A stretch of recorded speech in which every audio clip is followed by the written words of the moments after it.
प्रिया इधर आइए एक बार। अब क्या हो गया? यार इस बार जो मैंने हिसाब लगाया ना जकात का, वो 2 लाख रुपए निकल रहा है। 2 लाख? अरे तुम्हारा दिमाग तो ठीक है ना, बच्चों की स्कूल की फीस जानी है और वो हमारा घर जो नया बन रहा है वो भी तो पूरा करवाना है ना।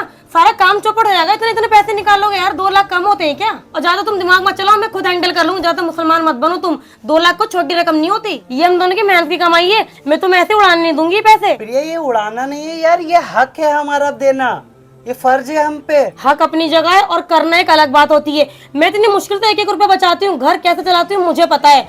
और तुम मुझे मत बताओ, ये सब छोड़ो, इस बार हम थोड़ा कम देंगे बस। कम?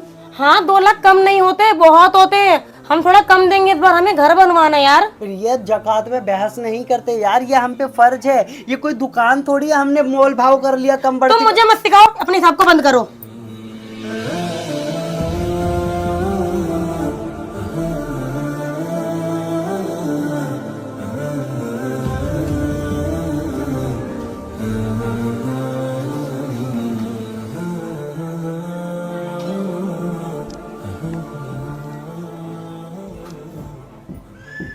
मम्मी, क्या हम लोग गरीब हैं?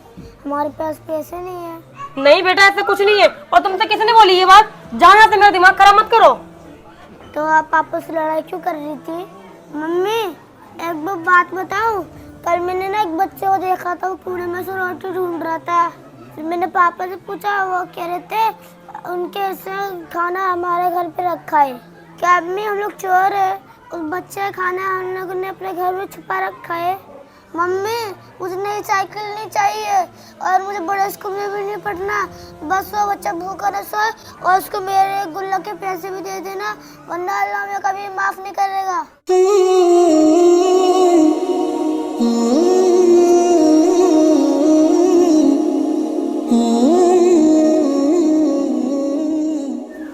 प्रिया क्या हुआ? पापा कुछ नहीं।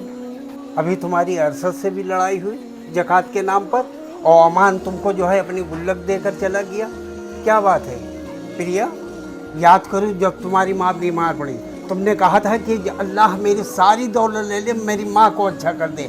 और आज अल्लाह जो है सिर्फ जो है तुमसे 2.5% मांग रहा, तो तुम देने के लिए इनकार कर रही हो। कभी भी गरीबों का हक नहीं मारना चाहिए। कूड़े के ढेर पे हम तमाम देखते बच्चे, मासूम बच्चे जो है जिस तरीके से अपनी रोजी की तलाश करते हैं, उनको देख के रोना आता है कि या अल्लाह जो है इतने गुर्बत, इतनी गरीबी में आदमी रोजी रोटी के लिए जो है कूड़े के ढेर में पिन्नी के और बोतलें बीन बीन के अपने जो है घर का खर्चा चलाते हैं। और अल्लाह से दुआ करो कि या अल्लाह जो है उनके नसीब को चमकाए और तुम्हारे पास जो भी दौलत आए उसमें से जो है हिस्सा निकाल के उन गरीबों में ज़रूर देना, अगर तुम अपनी दुनिया और आखिरत दोनों संभालना चाहती हो। इतना याद रखना, कभी भी जो है किसी गरीब को, किसी फ़कीर को धुतकारना मत। जो है ये जो है हमारे रसूल मोहम्मद सल्लल्लाहु अलैहि वसल्लम ने दुनिया को दर्स दिया है। और किसी साइल अगर तुम्हारी चौखट पे आए मांगने के लिए, तो ये मत करना कि तुम खाली चले जाओ। अगर तुम्हारे पास कुछ भी मैसर है तो उसको फ़ौरन उसको दो, क्योंकि अल्लाह सब देख रहा है नेकियों को। जाओ प्रिया, पैसे निकालो, ज़कात देने के लिए अरशद से बातचीत करो।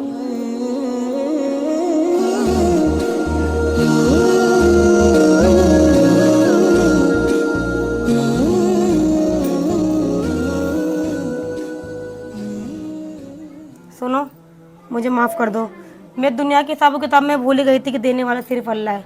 और मेरे ही कुछ पैसे जो मैं पिछले 1 साल से जोड़ती आ रही हूँ, इसका भी हिसाब लगाओ, क्योंकि मैं नहीं चाहती हमारे बच्चों की परवरिश में नापाक माल जाए। मुझे तुझसे यही उम्मीद थी, क्योंकि जकात कम करने के लिए नहीं, उसे बढ़ाने के लिए दी जाती है। और जकात हमारी बुराइयों को भी रोकती है प्रिया। मुझे यकीन था तू बहुत जल्द समझ जाएगी।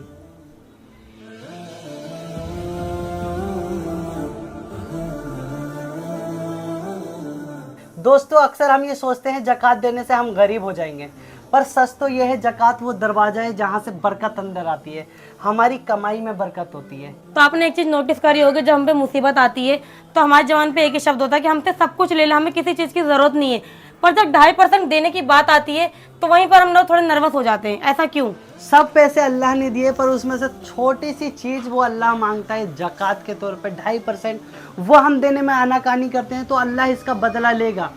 अगर नहीं दोगे आपको इसका गुनाह मिलेगा। तो ईद से पहले ज़कात जरूर निकाले, फितरा ज़कात, जरूर फितरा निकाले, जरूर। क्योंकि आपके माल में उन गरीबों का हक है। वीडियो अच्छी लगी है तो वीडियो को शेयर करना और हमें मोटिवेट करना।